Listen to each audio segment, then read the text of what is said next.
सत्य वचन की राह पर चले हम सदा। यीशु का साथ हो रहे हमारी हर दुआ।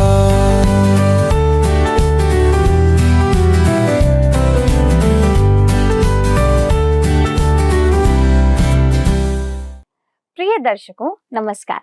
आशा है आप सभी कुशल से हैं। हम आप सभी की सलामती की दुआ करते हैं। आज के सत्य वचन बाइबल अध्ययन में हम सपन्या के दूसरे अध्याय से अपना मनन आरंभ करेंगे। तो आप अपनी कॉपी और पेन लेकर तैयार हो जाइए। आज हम देखेंगे कि परमेश्वर पृथ्वी की सारी जातियों पर न्याय और दंड की घोषणा करता है, पर उसके साथ परमेश्वर उन्हें अपने क्रोध से बचने का मार्ग भी सुझाता है। तो चलिए जानते हैं कि वो मार्ग क्या है। पर उसके पहले एक गीत को सुनते हुए अपने मनों को वचन के लिए तैयार करते हैं। प्रिय मित्रों, प्रभु यीशु मसीह में आप सबों को प्रेम भरा सलाम। उम्मीद है आप परमेश्वर की दया में सुरक्षित हैं तथा वचन का अध्ययन करने के लिए तैयार हैं। जैसे कि आपको याद है, हम सपन्या की भविष्यवाणियों पर अध्ययन कर रहे हैं और पिछले भाग में हमने देखा था कि परमेश्वर यहूदा को दंड देने की ठान चुका था। वे तो सोच रहे थे कि परमेश्वर चिंता नहीं करता कि वे क्या कर रहे हैं, वह ना तो भला करता है ना बुरा करता है, परंतु परमेश्वर कहता है कि वह उनको ढूंढ ढूंढ कर दंड देगा। उनकी संपत्ति लूटी जाएगी, उनके घर उजाड़े जाएंगे, वे अपने दाख नहीं खा पाएंगे, वे वीर दुख के मारे चिल्लाएंगे, उनका लहू धूलि के समान और उनका मांस विष्ठा के समान फेंक दिया जाएगा। न सोना न चांदी उन्हें बचा पाएगा। परमेश्वर की जलन की आग से सारी पृथ्वी भस्म हो जाएगी। वह पृथ्वी के निवासियों को घबरा देगा और उनका अंत कर देगा। दोस्तों, आज हम दूसरे अध्याय से अपना मनन आरंभ करेंगे और इस भाग का विषय है पृथ्वी और सब जातियों के लोगों पर दंड। परमेश्वर न केवल अपने निज लोगों को पर अन्य जातियों को भी दंड देगा और यही इस अध्याय का मुख्य केंद्र है, जो अध्याय 3 के पद 8 तक जाता है। पर इसके साथ ही परमेश्वर अनुग्रहकारी, विलंब से क्रोध करने वाला तथा नहीं चाहता कि कोई प्राणी नाश हो। इस कारण वह एक अंतिम पुकार देता है। हो सकता है आपको ऐसा प्रतीत हो कि परमेश्वर अपने धैर्य की चरम सीमा तक पहुंच चुका है। पर पहले 3 पद में हम पाते हैं कि सपन्या यहूदा राष्ट्र को मन फिराओ और उसके निकट आने की अंतिम पुकार देखता है। तो आइए हम पढ़ते हैं सपन्या अध्याय 2 का पहला पद। लिखा है, हे निर्लज्ज जाति के लोगों, इकट्ठे हो। दोस्तों, पहली पुकार यहाँ पर है इकट्ठे हो। सबसे पहले उन्हें एक राष्ट्र के रूप में एकत्र होना था। डॉक्टर चार्ल्स फेनबर्ग हबक्कूक, सपन्या, हग्गै और मलाकी पर उनकी टीका में कहते हैं, धर्म सभा करके परमेश्वर के अनुग्रह की याचना करें, जिससे कि प्रार्थना सुनकर परमेश्वर अपना दंड रोक ले। जब वो कहता है, हे निर्लज्ज जाति के लोगों, इकट्ठे हो, यद्यपि उनके पाप के कारण परमेश्वर ने उन पर दंड भेजा था, पर ऐसा नहीं है कि वह उनकी अभिलाषा नहीं रखता था। ऐसा नहीं है कि वह उनसे प्रेम नहीं करता था। उनके पाप के कारण ही उन पर दंड आया था। दोस्तों, वे घृणित थे, फिर भी वे अपनी पापी दशा की शर्म के प्रति असंवेदनशील थे। उनका पाप बहुत ही निम्न स्तर पर पहुंच गया था और वे शर्म से मर चुके थे। उनमें शालीनता की कोई भावना नहीं रही थी। वे अपने आचरण में बेशर्म थे। हम कह सकते हैं कि उनमें पाप के प्रति कोई संवेदनशीलता नहीं बची थी। वे निर्लज्जता से पाप करते थे, वे खुलेआम पाप करते थे और वास्तव में इसका वे घमंड भी करते थे। मित्रों, आज अनेक राष्ट्र ऐसी ही दशा में आ चुके हैं। मैं मानता हूं कि जब मैं बड़ा हो रहा था तब भी इतना ही पाप संसार में था जितना आज है, लेकिन पाप पर्दे के पीछे या किसी और जगह पर छिप कर किया जाता था, जहां उसे देखा ना जा सके। इसे संसार के सामने दिखाया नहीं जाता था, इसका बखान नहीं किया जाता था। दूसरे शब्दों में, यह आज के समय की तरह बेशर्मी वाला पाप नहीं था। मैंने टेलीविज़न पर एक कार्यक्रम में एक युवती को यह कहते सुना कि वह एक ऐसे आदमी के साथ रह रही है जिससे उसने शादी नहीं की है। दोस्तों, प्रोग्राम में मौजूद दूसरे लोगों ने उसका उत्साहवर्धन किया, उसके साहस, उसकी उदारता और सोच के लिए उसे बधाई दी। किसी ने इसे बेशर्मी वाला पाप नहीं कहा। दोस्तों, आज पाप बिल्कुल खुले में है। मुझे नहीं लगता कि इससे ज़्यादा पाप और कुछ हो सकता है। यह बस खुले में है, जहां आप इसे देख सकते हैं, सब लोग इसे देख सकते हैं। पुराने दिनों में लोग पाप करते थे, यह निश्चित है, लेकिन यह छिप कर किया जाता था, गुप्त रीति से, गुप्त रूप से किया जाता था, और पाप के लिए दुख की भावना उनके मन में होती थी, जो आज खो चुकी है, जो आज दिखाई नहीं देती। आप और मैं नहीं जानते कि हमारा पाप परमेश्वर को कितना घृणित लगता है। हम अपने पापों पर विलाप करने में बहुत कम समय बिताते हैं मित्रों। आइए अब हम आगे बढ़ते हैं और पद 2 को देखते हैं, जहां पर सपन्याह कहता है, इससे पहले कि दंड की आज्ञा पूरी हो और बचाव का दिन भूसी के समान निकले और यहोवा का भड़का हुआ क्रोध तुम पर आ पड़े, और यहोवा के क्रोध का दिन तुम पर आए, तुम इकट्ठे हो। यहाँ पर परमेश्वर कहता है मित्रों, प्रार्थना के लिए इकट्ठे हो, मन फिराव के लिए इकट्ठे हो, इकट्ठे होकर मेरे पास आओ। यहाँ आपातकालीन स्थिति है, एक इमरजेंसी है। इससे पहले कि परमेश्वर दंड देना आरंभ कर दे, पश्चाताप करो, क्योंकि यदि आप उस रेखा को पार कर लोगे और परमेश्वर दंड दे, तब बहुत देर हो जाएगी। आज हमें एक आवाज, एक पुकार की आवश्यकता है, जो हमें प्रार्थना और मन फिराव के लिए चिताए, हमको पुकारे। परमेश्वर प्रार्थना सुनकर उत्तर देता है मित्रों, ये निश्चित है। आइए हम आगे बढ़ते हैं और पद 3 में आते हैं। सपन्याह 2:3 लिखा है, हे पृथ्वी के सब नम्र लोगों, हे परमेश्वर के नियम के मानने वालों, उसको ढूंढते रहो, धर्म को ढूंढो, नम्रता को ढूंढो, संभव है तुम यहोवा के क्रोध के दिन में शरण पाओ। जब वो कहता है, हे पृथ्वी के सब नम्र लोगों, हे यहोवा के नियम के मानने वालों, उसको ढूंढते रहो। दोस्तों, हमेशा से ही ऐसे लोगों का एक समूह बचा रहा है, जो परमेश्वर के प्रति सच्चे रहते हैं। ठीक वैसे ही जैसे आज चर्च में, कलीसिया में भी कुछ लोग बचे हुए हैं।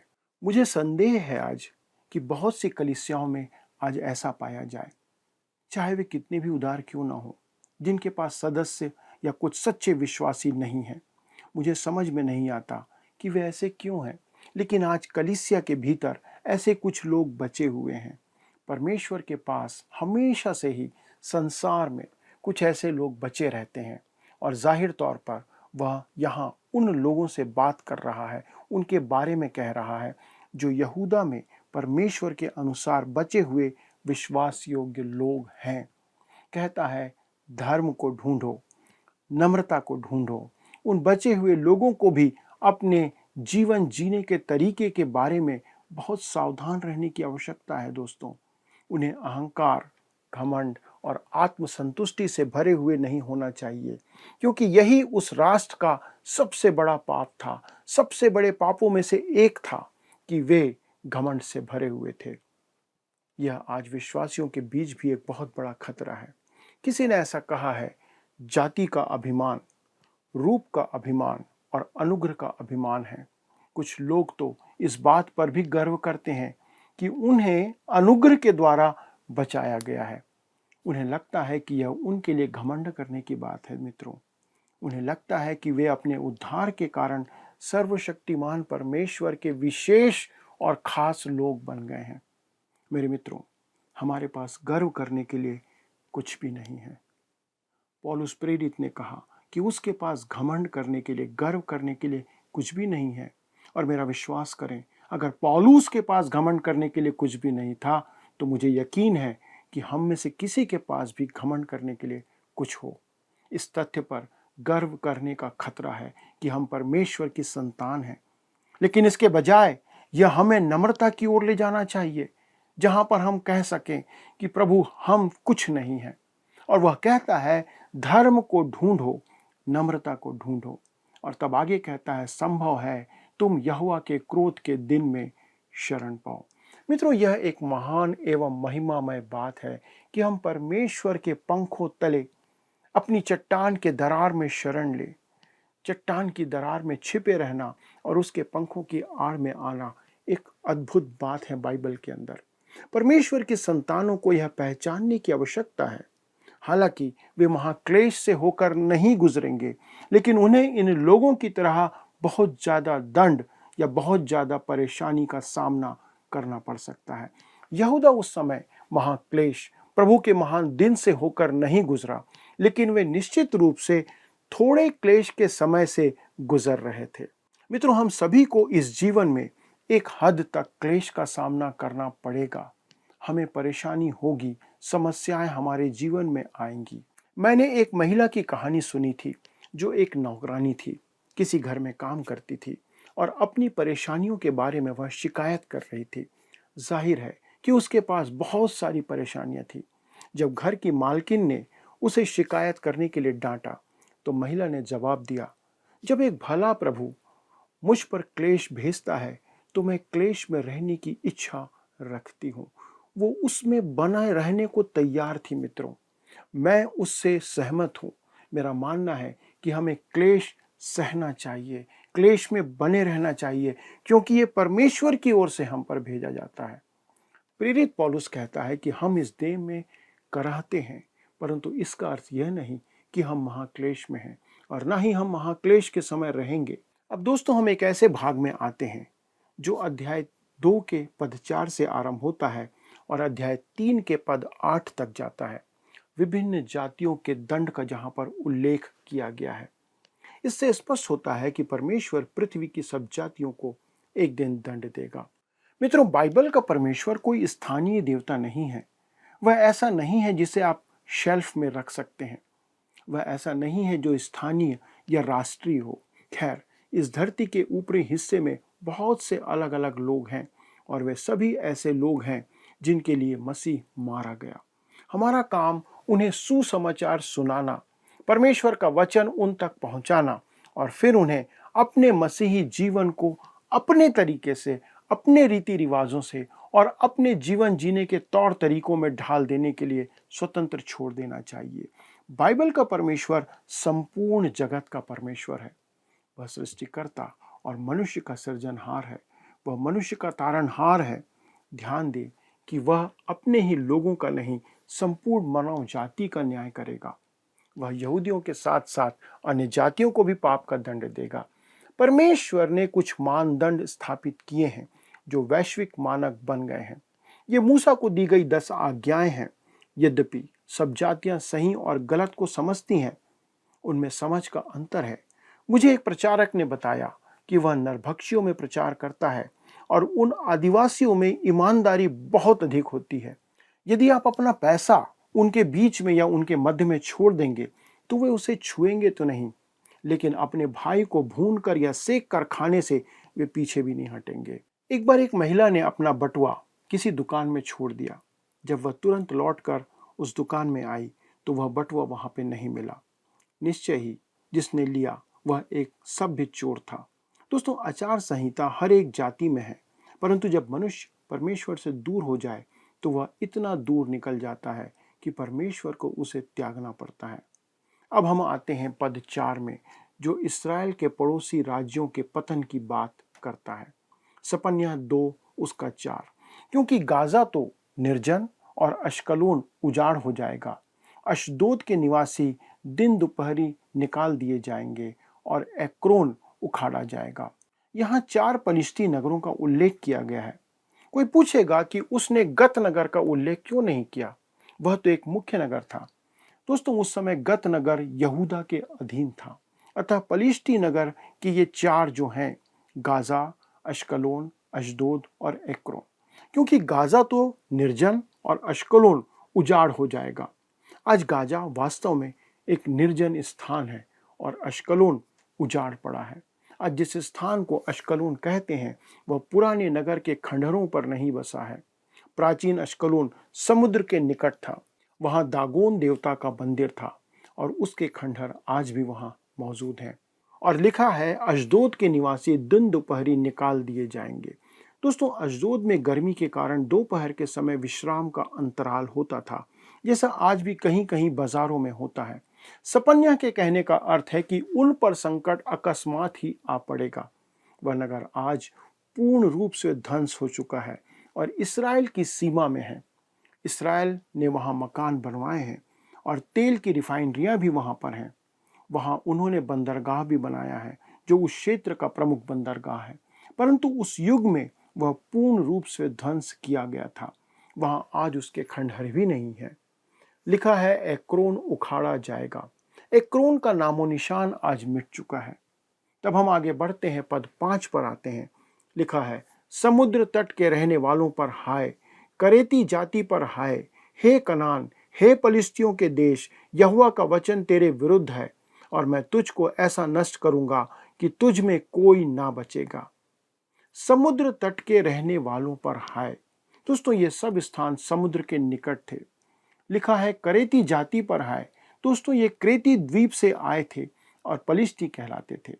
इब्रानी भाषा में पलिश्ती शब्द का अर्थ है अप्रवासी। वे उस देश के बाहर से वहां रहने को आए थे। कुछ लोगों का कहना है कि इसराइल को क्या अधिकार था कि वे पलिश्तियों को बाहर करके वहां रहने जाएं। दोस्तों, उन्हें अधिकार था क्योंकि अब्राहम, इसहाक और याकूब उनसे पहले वहां पर जाकर वास करते थे। वो उनका स्थान था जो परमेश्वर ने उन्हें दिया था। उनका मिस्र पलायन तो बहुत बाद की घटना है। उनके परदेशवास के समय पलिश्ती वहां आकर बस गए। और जब कहता है हे कनान, हे पलिश्तियों के देश, यहोवा का वचन तेरे विरुद्ध है और मैं तुझको ऐसा नष्ट करूंगा कि तुझ में कोई ना बचेगा। दोस्तों, आपने कभी किसी पलिश्ती को देखा है?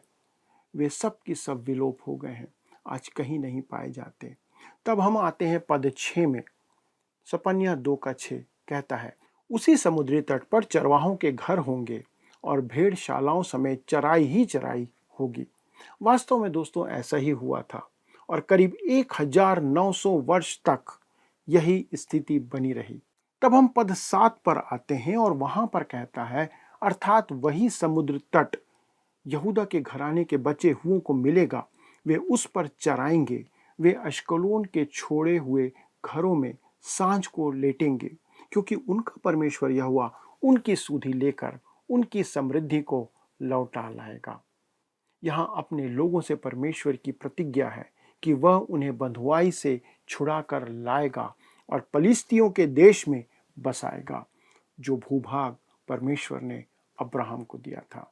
मित्रों, अश्कलोन भूमध्य सागर का एक मनोरम रेतीला तट है, परंतु मैं आज के अश्कलोन को भविष्यवाणी की पूर्ति नहीं कहूंगा, क्योंकि प्रभु यीशु के आगमन से पूर्व इसराइल एक बार और विस्थापित किया जाएगा।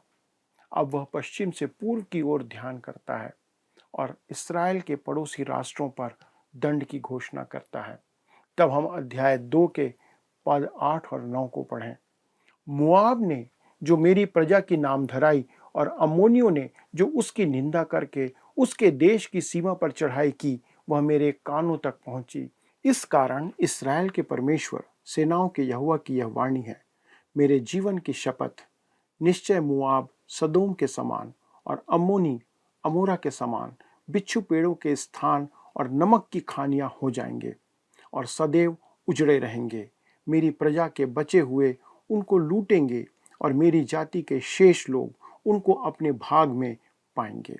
दोस्तों, आज संसार में बहुत से गरीब देश हैं, पर उनमें से एक देश है जॉर्डन का हाशिमाइत राज्य, जो प्राचीन युग में मुआब और अम्मोन था। आज उनकी राजधानी अम्मान है। आप उससे अधिक उचाड़ा हुआ देश दूसरा नहीं देख पाएंगे। यह सब भविष्यवाणियों की पूर्ति है। मित्रों, परमेश्वर ने जो कहा उसे पूरा कर दिया। भले ही वह समय देता है कि मनुष्य मन फिराए और उसके निकट आ जाए। आज वचन की सभी भविष्यवाणियां समय के साथ पूरी होती जा रही हैं। आज हमारे पास समय है कि बाइबल की बातों पर, परमेश्वर की भविष्यवाणियों पर हम विश्वास करके परमेश्वर की दया प्राप्त कर लें, इससे पहले कि कहीं देर ना हो जाए। आइए हम प्रार्थना करें। स्वर्गीय परमेश्वर पिता, धन्यवाद देते हैं प्रभु कि आप हमसे इतना प्रेम करते हैं कि आप बार बार बातों को, अपनी उन नीतियों को, अपनी उस दंड की बात को आप हम पर प्रकट करते हैं। पिता परमेश्वर, हमारी प्रार्थना है कि जिस रीति से आपने अपनी भविष्यवाणियों को दिया, और समय के साथ पूरी किया। अनुग्रह करें प्रभु कि इस अंत समय की जो भविष्यवाणियां हैं उस पर आज सारे मनुष्य कान लगाएं। वे आपकी उस वाणी को सुनकर आपके निकटता में आ जाएं, क्योंकि प्रभु आपके दंड का समय निकट आ रहा है। हम दिन प्रतिदिन उस ओर बढ़ रहे हैं जब आपका दंड इस पृथ्वी पर प्रकट होगा।